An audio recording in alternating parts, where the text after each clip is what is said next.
Good afternoon, everybody. Welcome back to the channel. I'm sorry I have not uploaded in quite some time because there really hasn't been much going on, but that is where everything changes because we have added a new car to the channel, which you can see right there. That's all you get for the time being, so make sure you don't skip ahead because I will be revealing it here in a little bit, but I do want to go over an update of what's going on. So first and foremost, we have the Camaro back.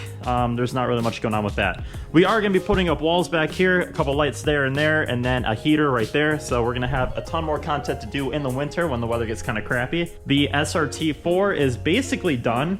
We got a bunch of the wiring stuff all kind of tucked away and corrected. So huge shout out to my buddy Robert for that. He's basically done the impossible and fixed this car the best that he could. The SRT is gonna need to get painted. I know it looks really clean on camera, but trust me, it doesn't look very good in person. And then little random odds and ends, it needs brakes and whatever else. So a quick little fact about this car.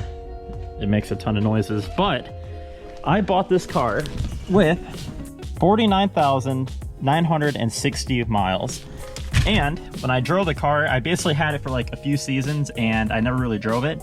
And I got this great idea to tear it apart. But as of right now, it has 55,358 miles. So essentially I've done nothing but tear this car apart and not drive it. But that's all gonna change. Anyway, the Corvette. Now this is what you guys are more than likely here for when you watch my videos. The Corvette is basically gonna remain the same. I have to figure out if I wanna do a Pro Charger setup or not. If you think that I do, make sure that you leave a comment down below. I do know for sure that I want to buy new wheels. I think I have a set already picked out, but I mean, for the most part, there's really not much going on with these vehicles in the garage. Now, what we're here for is what is outside, which I cannot wait to show you guys because it is something that I don't think I really thought that I would ever own, and it's not like anything that I've ever owned. So as you guys are aware, I've really only owned sports cars. Like, yeah, I've had my two daily Ford Ranger trucks. I've had an S10. I've had a 350Z, a 370Z, and Evo. I've had like 15 of these neon SRT4s, but this one will absolutely never go anywhere because I do love this car. So before we go out there, I want to give you a couple of hints. One, it is four-wheel drive. Two, it has probably one of the largest cult followings out of like any vehicle out there. And then there's like a billion aftermarket parts that you can buy for them. And the good part is it's much cheaper to mod than the Corvette is. So without further ado, let's go ahead and take a look. All right, guys, so I am standing in front of it right now. You can probably see it through my glasses, but I'm really excited because it's a freaking Jeep. I bought a Jeep, boys. It is a Wrangler. It's a big one, the four-door. I really don't know much about Jeeps, I'm sorry, so try to be nice in the comments, but I bought a friggin' Jeep and I am really pumped about it. When I was looking at these originally, I basically had two choices. I could cheap out and save a little bit of money and get the one that had the 3.8 liter in it, or I could spend a little bit of money and get exactly what I wanted. All right, guys, and there it is. It's really clean. It has 90-something thousand miles on it. Like I said, it does have the 3.6, which is the better motor.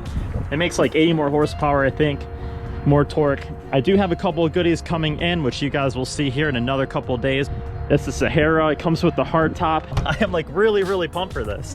So it does have the cloth interior, which is what I wanted. I'm not sure if there was a leather option, but I really don't like leather because when it gets hot, it's hot. And then anytime you move around in it, it likes to crack and wrinkle.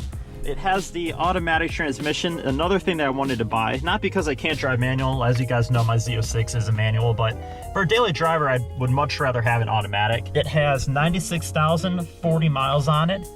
It is a 2013. I got it for $17,000 out the door, which I think is a really good price. It comes with the removable hardtop. I'm not gonna sit here and bore you guys with a bunch of features and stuff that you probably don't care about, but I'll give you guys kind of like my first impressions of it. Mind you, I have been driving this for a couple of days, but it's still really new to me and I'm so excited.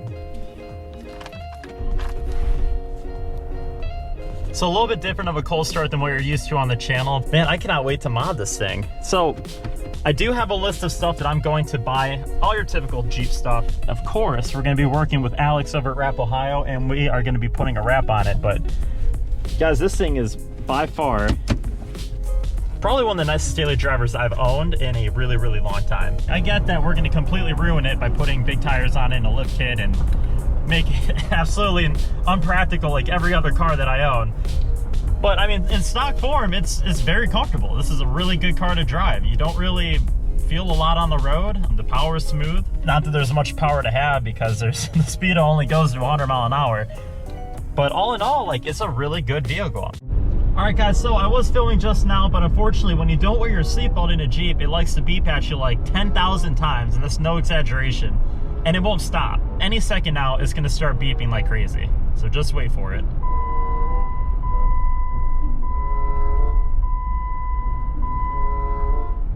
And that's it, right? Like, you think that'd be it? Nope.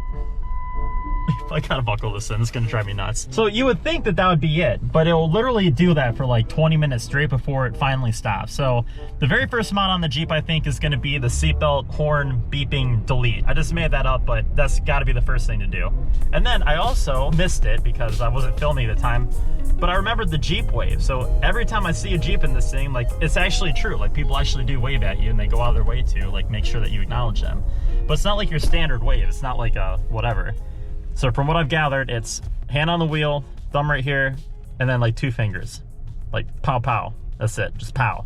All right, guys, I'm gonna end that video right here. If you like what you saw, give it a big thumbs up. Make sure you subscribe, and I will see you next time.